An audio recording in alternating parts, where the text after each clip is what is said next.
An old man with dementia is nothing but a burden, I thought. The idea of spending my remaining years caring for someone in such a state was unbearable. I longed for a fresh start in a new home with a new partner. My mother-in-law, clearly determined to leave her husband behind, was ready to start anew despite his condition and the $3.3 million debt he carried. I can't continue as his wife any longer, she declared. You, on the other hand, seem to get along with him. Take care of his debt and look after him, will you? With that, she left the house she had shared with him for many years, leaving me with a mixture of shock and loneliness. Seeing her leave so cheerfully was jarring. I approached my father-in-law, who stood quietly at the entrance. Thank you, Tom, for always treating me with kindness, I said. I appreciate that you consider me like your real daughter. As your daughter-in-law, I'll do everything I can. Let's work through this together. Despite my words, I was filled with uncertainty about how to support him and alleviate his suffering. Yet, I felt a strong resolve to encourage him and envision a brighter future. When I noticed his shoulders trembling, I leaned in, thinking he was crying. To my surprise, he was chuckling. I've been waiting for her to leave for a long time, he said, catching me off guard. He began to share stories from the past and his plans for the future. I'm Naomi, 42 years old, and I lead a vibrant life with my wonderful husband, Harry, and his loving parents. Originally from a small town in Chicago, I moved to New York for university and then dove into the IT industry. It was there that I met Harry, my calm and serious boss. As we grew closer, we began to envision a future together. We decided to marry, and I chose to live with Harry's warm family. Although I was initially nervous about living with his family, having been raised by just my mother, the challenges of dealing with my fertility issues made me yearn for a lively family life.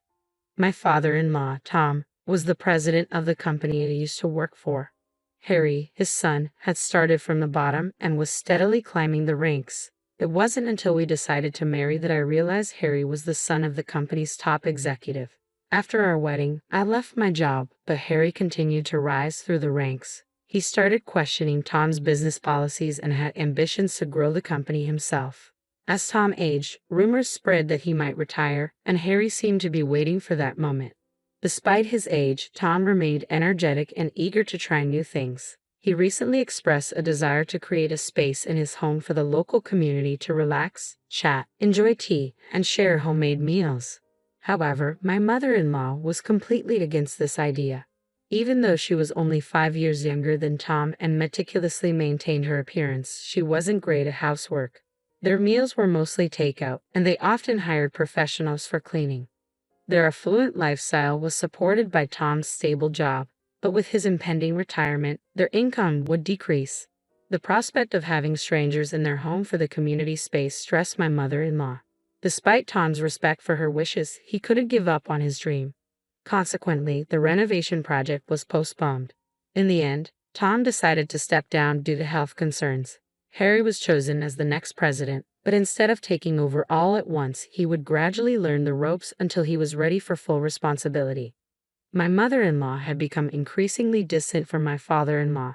Even when he appeared tired and worn out, she ignored him and offered no support. The tension in their home grew palpable as she struggled to support his dream, and their interactions became strained. When Harry first began taking over the business, he and his father maintained a close and communicative relationship. However, as Harry gained confidence in his role, his demeanor at home began to change. He started treating his father with the same coldness that his mother displayed. Tom began to voice concerns about Harry's behavior at the company. Despite Harry's enthusiasm for his work, Tom worried that his son's attitude towards his colleagues and the work environment was problematic. Tom once confided in me that he feared Harry might be too harsh with his subordinates.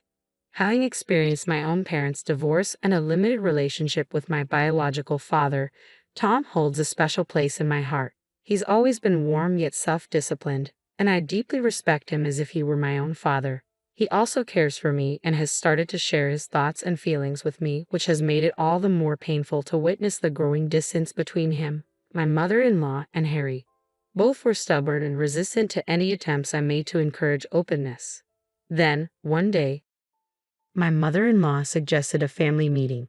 She proposed selling their current house and building a new one. I was intrigued by how the family would respond. "There's an old house for sale next door," she said. "It's a bit dated, but with some care and attention, It could become a beautiful home.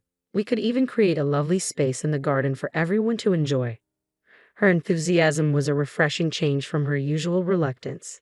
Tom's eyes lit up at the idea. That sounds wonderful.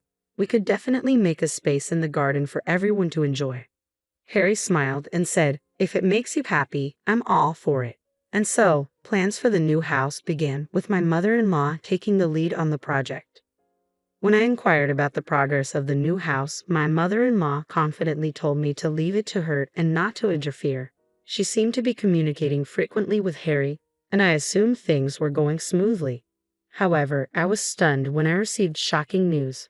My father-in-law had accumulated a debt of $3.3 million. Despite his reputation as a seasoned business figure with substantial investment experience, his calm demeanor had concealed the scale of his financial troubles.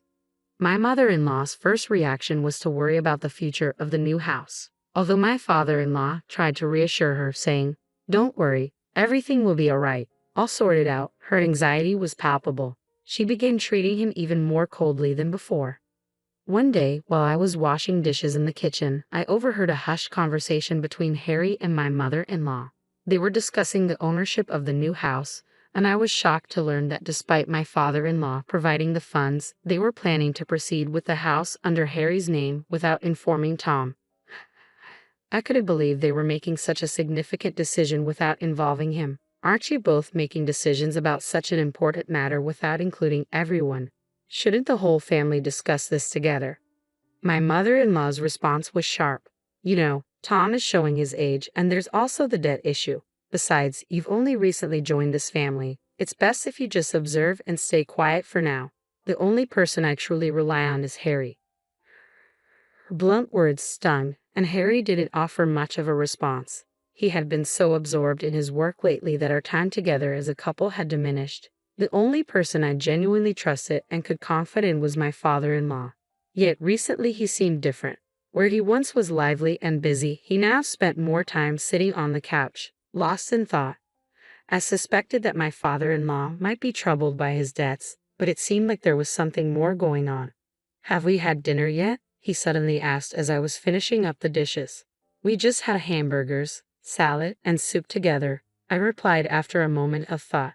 "Right, sorry about that," he said and retreated to his room. His forgetfulness was unusual, and it made me uneasy. I suggested that he see a doctor, but he dismissed it with a laugh, attributing it to fatigue. When I spoke with my mother-in-law, she remarked, "Tom's charm was his intelligence and his money. Without those, he's nothing." I also discussed it with Harry, but he seemed preoccupied with work. He mentioned that things felt off and that there was a need for timely leadership at the company. Amidst all this, I felt a deep sense of loneliness, as if no one in the family was genuinely concerned. I repeatedly urged my father-in-law to see a doctor, but he consistently refused.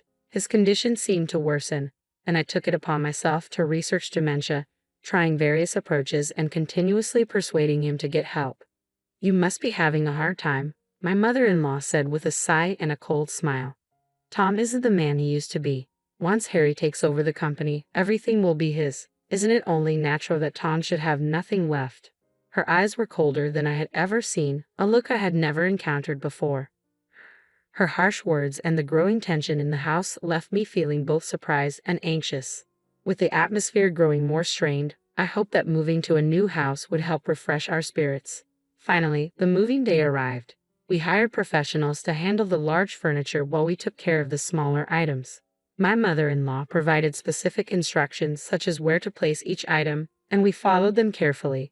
The last items to be moved were the cherished belongings of my father-in-law and me. I returned to our old place to fetch my father-in-law when my mother-in-law appeared unexpectedly. "Thank you, everything is sorted now," she said. "Actually, I've arranged another moving destination for you as well." Her shocking revelation left me speechless.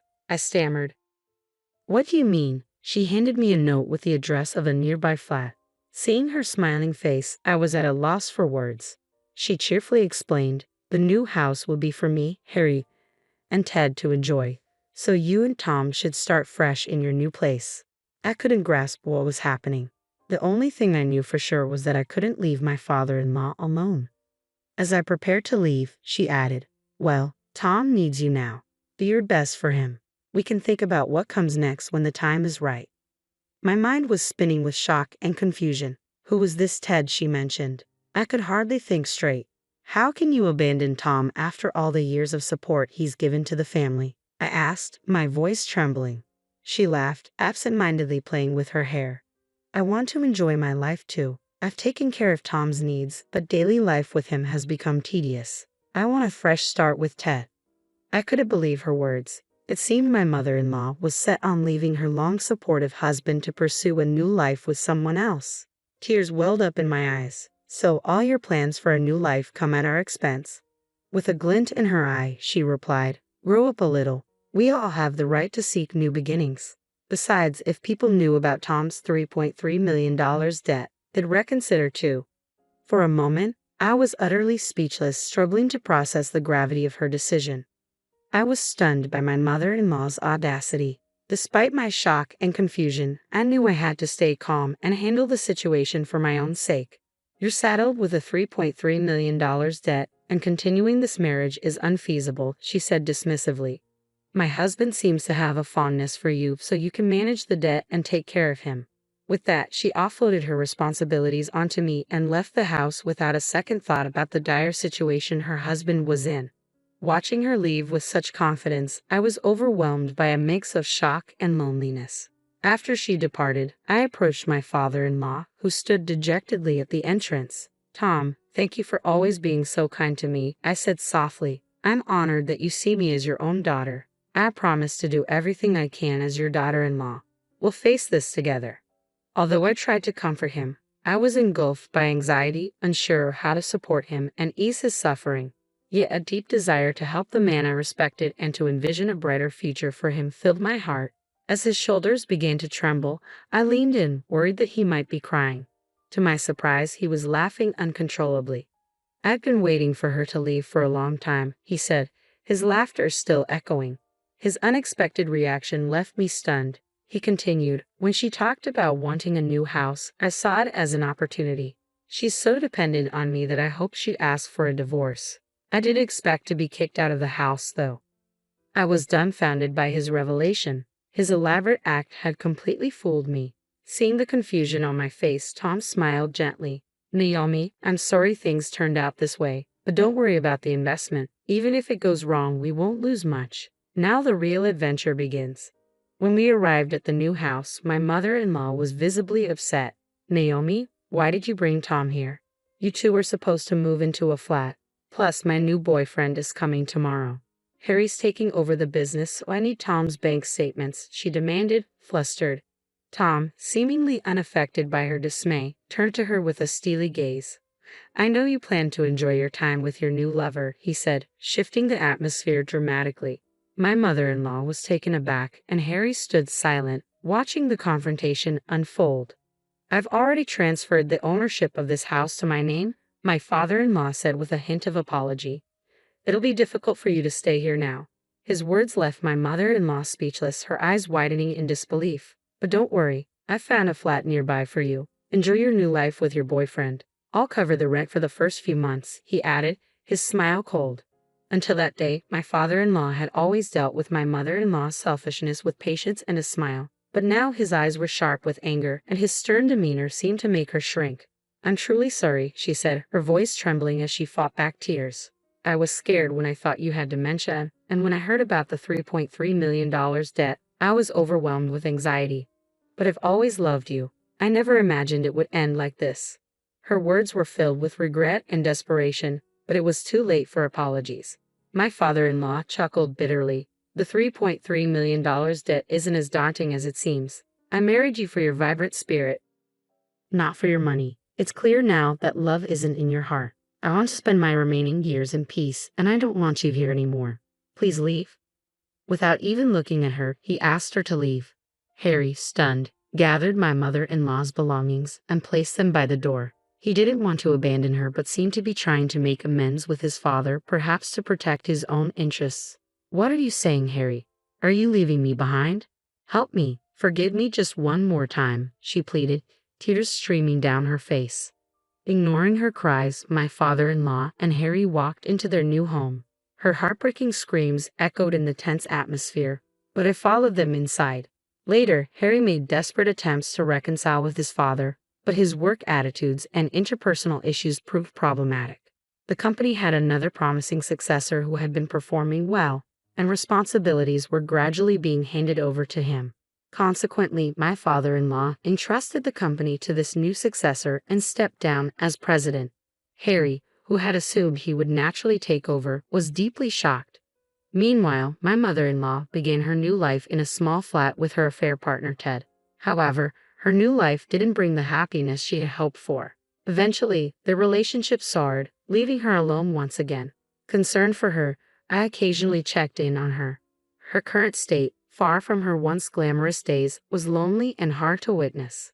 In contrast, my father-in-law and I began building a community space in our area. He provided the financial support, while I worked diligently to create a welcoming environment.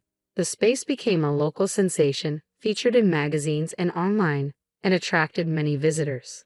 Riding this wave, we established an organization and expanded our activities. Harry, having left his previous job, now participates in our efforts. He used to be quite prideful, but through interactions with diverse people, I hope he becomes kinder and more compassionate. Together, we aim to fulfill Tom's dream and strengthen our community bonds, looking forward to many joyful days ahead.